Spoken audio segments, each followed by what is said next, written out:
My family ditched me on my 15th birthday, so I threw a fake party and exposed their secrets to everyone they work with. 3 days ago, I turned 15. I was hoping it'd be a good day, but things ended up going in a completely different direction than I expected. That morning, my parents came up to me looking all cheerful and excited. They told me they had planned a surprise birthday trip for the family to the Poconos. I couldn't believe it. I was over the moon. Being the younger sibling who's usually left out of everything, I wasn't used to surprises, especially ones this big. For once, it actually felt like I mattered. I rushed to pack my bags, still buzzing with excitement. But a couple of hours later, when I came downstairs, bags in hand and ready to go, I realized something was off. The house was quiet. My parents were gone. The only person waiting for me was my 17-year-old sister, Alex, standing there like she owned the place. She's always been the favorite, the so-called golden child who can talk our parents into anything. And the way she was smiling, I just knew something wasn't right. I asked her what was going on, and that's when she dropped the bomb. She told me not to worry about packing anymore and said I could go back upstairs and unpack. At first, I figured maybe the whole trip had been cancelled. But then she handed me this sheet of paper with a list of chores written on it. I stared at it, completely confused.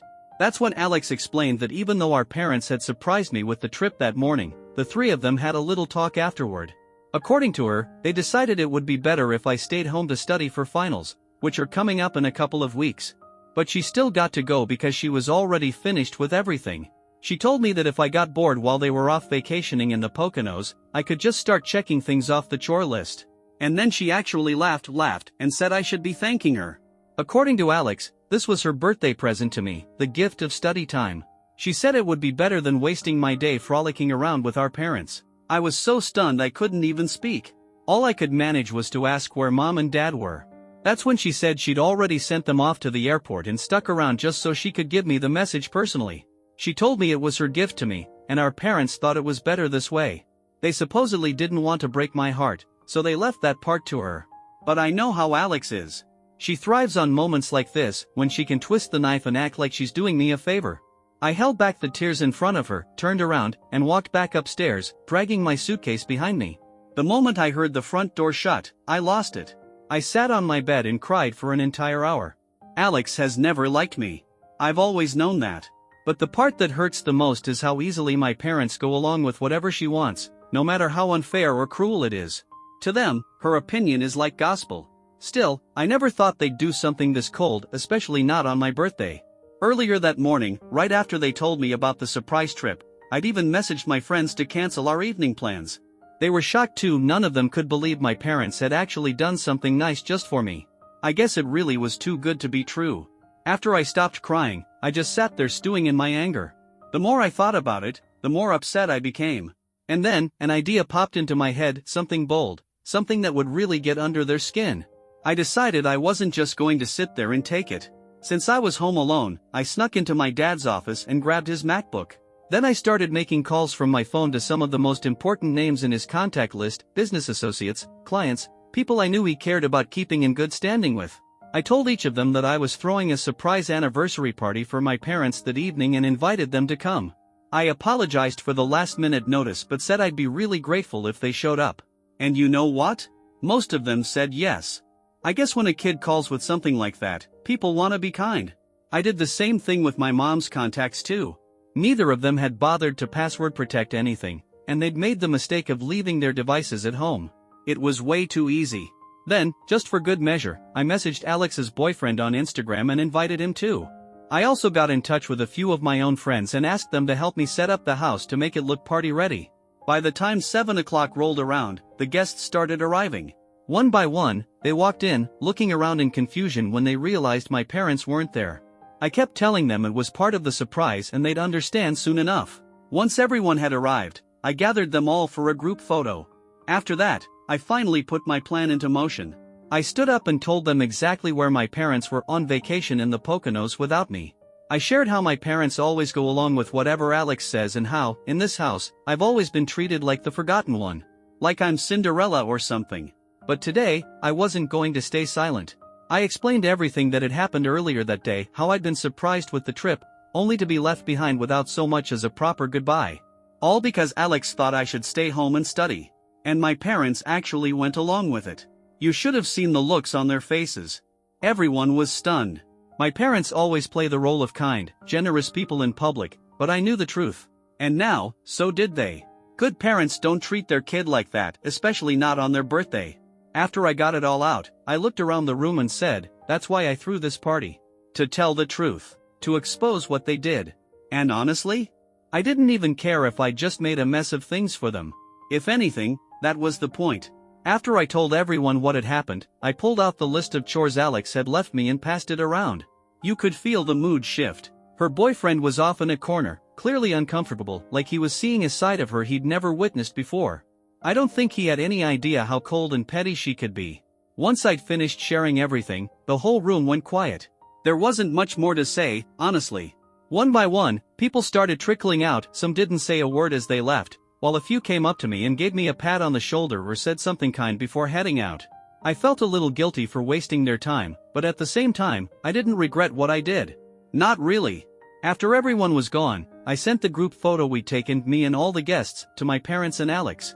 I added a short caption, had some guests over for my birthday party today. About to start working through the chore list Alex left me. It was the perfect message. Subtle, but pointed. Their response was almost instant.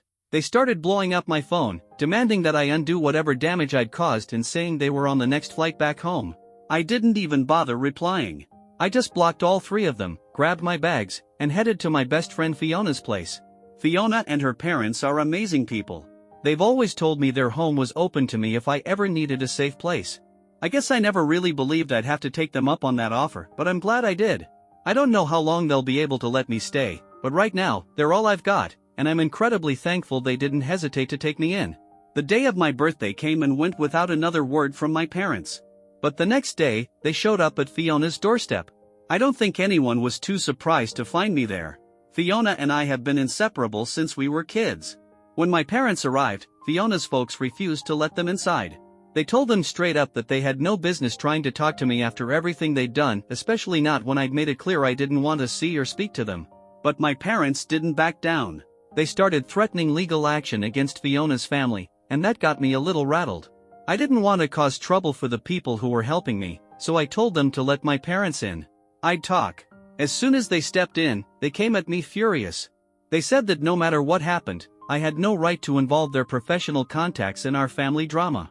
According to them, their reputations were now in shambles. A bunch of their co-workers and business partners had cut them off entirely. Some even blocked them.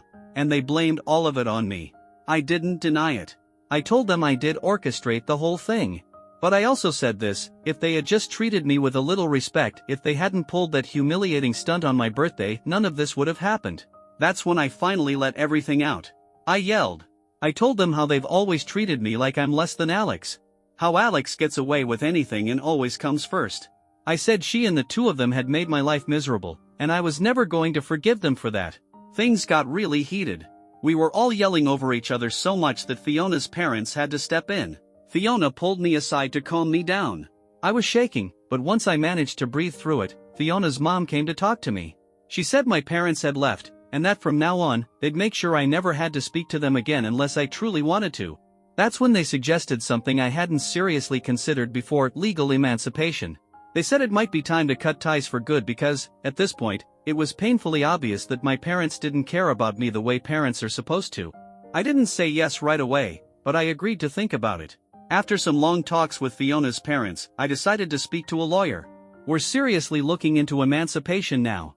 I'll be honest, it's a huge step, and I'm scared I might regret it someday. But judging by how things have gone so far, I don't think I will. Especially after what happened yesterday. Even though I blocked them, my parents found another way to contact me. They sent me an email last night. I saw their names in the sender line and tried to ignore it, but curiosity got the better of me. I opened it. The first half was them trying to justify everything. They said the trip had been a perk from one of my dad's clients, who had just opened a spa resort in the Poconos. Since the timing lined up with my birthday, they thought it would be nice to use the opportunity as a celebration. Then they blamed Alex's concerns about my finals. They claimed they didn't want my grades to suffer from taking a vacation so close to exams. According to them, I had twisted everything into something ugly and overreacted just to get back at them. They said it made them feel like they'd failed as parents. Oh, and Alex? Apparently she was just trying to be a caring older sister. I had no reason to lash out at her like I did. At that point, I almost stopped reading. But I kept going, and the second half of the email just made me angrier. They went on about how ashamed they were that I aired our family problems in front of outsiders. They said they never imagined I would drag their names through the mud like that. According to them, if I just sat down and talked to them, really explained what I'd been feeling, they might have been able to fix things. They claimed they had no idea I felt so neglected. Then they tried to soften it a little, saying maybe Alex's chore list had gone too far, but I should have just picked up the phone and called them. If they'd known I was upset, they would have come back right away.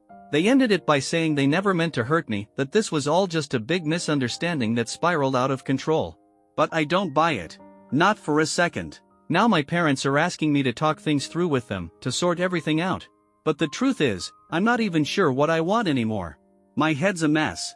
I keep going back and forth, unsure of whether I should open that door again or just keep it shut for good. That's part of why I'm sharing all this.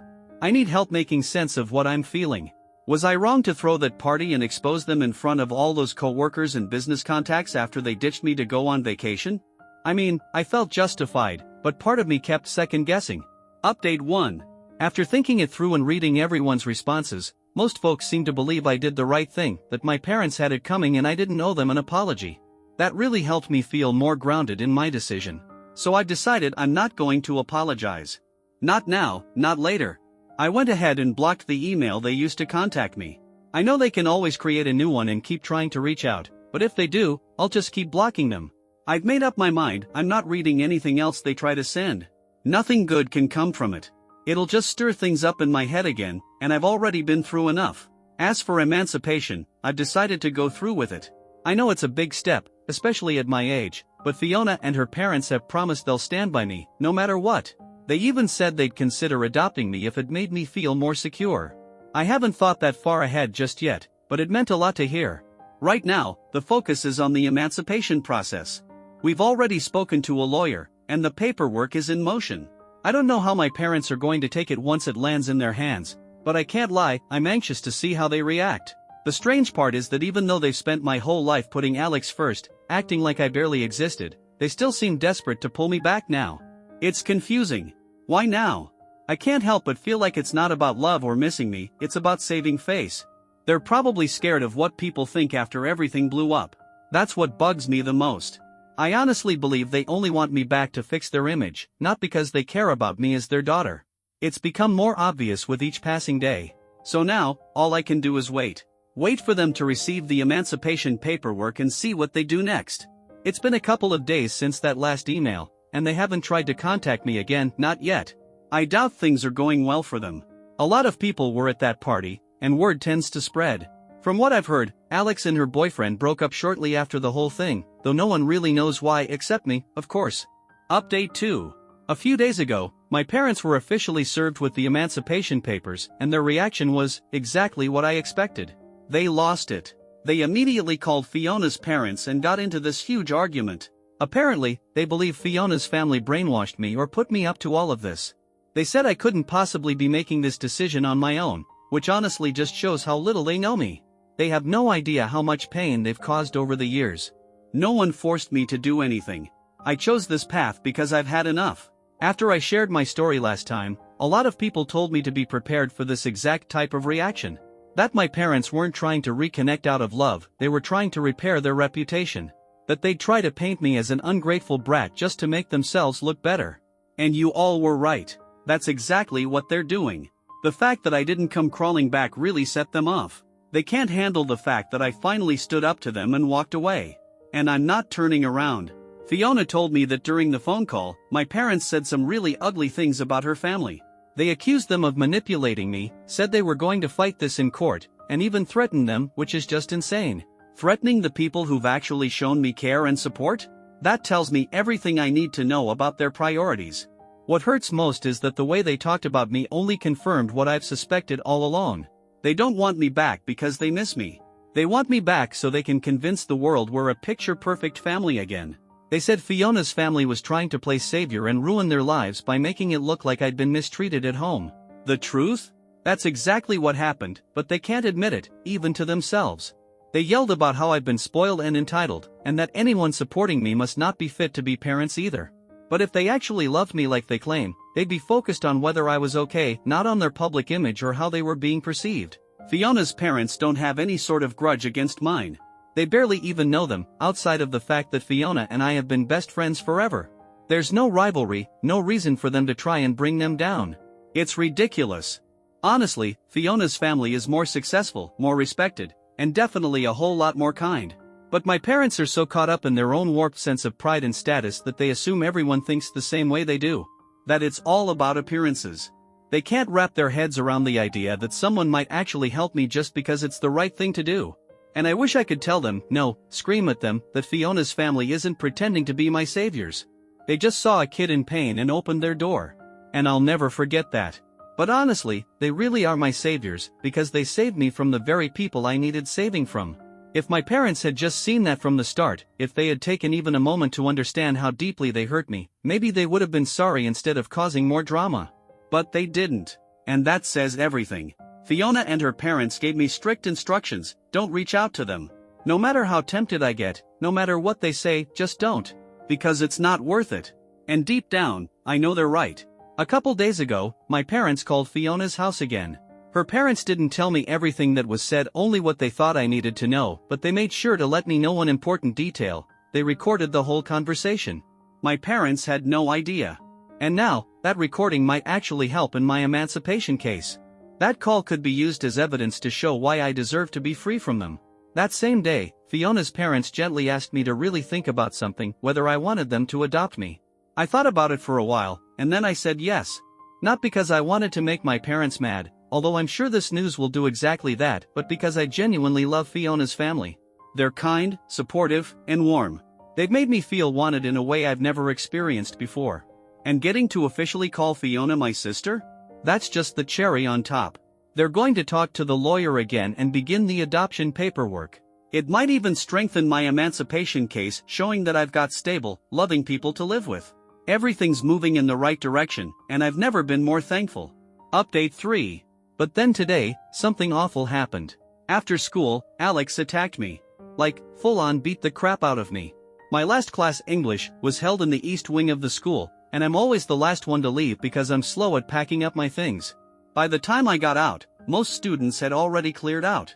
And that's when I saw Alex and a group of her friends waiting just outside the classroom. I felt uneasy, sure. But I didn't want them to see that. I tried to keep my cool. Pretending not to be scared was the only power I had in that moment. As soon as I stepped out, they surrounded me. One of them said I wasn't allowed to leave. They shooed away the few students still hanging around and said they had unfinished business with me. Alex grabbed my arm and started dragging me down the hallway. I kept yelling at her to let me go, but with all the noise from her friends, no one else heard a thing. They shoved me into the janitor's closet and locked the door. I was banging and yelling for help, but I doubt anyone would have stepped in even if they heard me. Alex and her group have a nasty reputation, and most people know better than to get involved. After about 5 minutes, they let me out. By that time, the hallway was pretty much empty. That's when she slapped me hard and started yelling in my face. She called me selfish, ungrateful, accused me of ruining her relationship. And then, she lost it. She slammed my head against the wall. I felt dizzy instantly. Before I could even react, she started hitting me fist after fist. Her friends just stood there laughing. I tried to defend myself, but Alex is taller, stronger, and heavier than me. I didn't stand a chance. I ended up curling up against the wall, trying to shield myself. She didn't stop. Not until she was done. When she finally walked away, I was left alone, shaking and crying. About 15 minutes later, Fiona found me. I must have looked a mess. She helped me up and insisted we take a cab home. There was no way I could walk. When we got back, we told her parents everything. They looked heartbroken and furious. They immediately contacted the school and the police. It's only been about an hour since it all happened, and they've been on the phone nonstop, trying to get things in motion. Fiona's been taking care of me while I lie here, sore and bruised. Everything hurts. But I know karma is real. And Alex's is coming. Update 4. So, a lot has happened, and I'll try to keep it short and sweet. First off, the school came through for me. They had security footage of that hallway, and they handed it over to the police. With that video, it didn't take long for Alex to be charged. She got hit with a misdemeanor and was sentenced to community service. But that's not all. She got suspended for 6 weeks. Which means, no prom. And that was something she'd been obsessing over for months. She also can't take her finals with her class. She has to sit alone, under supervision. No chance to cheat her way out of anything now. Honestly, it felt amazing when Fiona told me all this. Not because I like seeing someone hurt, but because it finally felt like justice. Like I was seen. Like I mattered. But the best thing that's happened? My parents, my former parents, I should say, officially gave up their rights. That's right. They signed away their parental rights. The paperwork is done. I'm finally free. They told Fiona's parents they didn't want me in their family anymore. And yeah, I know they're going to spin the story, tell people I was the problem, that I turned on them. But I don't care. They can try all they want, no one's buying it. What matters is this: I'm finally part of a real family. One that loves me. One that protects me. One that makes me feel like I belong. Fiona's parents are in the process of adopting me now, officially. And I couldn't be more grateful. I've gone from being treated like an afterthought to having a home full of love. It's wild how fast things can change. For the first time in forever, I actually feel happy. So happy that I almost forgot finals are coming up. But Fiona and I are on it. We're gonna hit the books and show everyone exactly what I'm made of. And you know what? I think I'm finally going to be okay.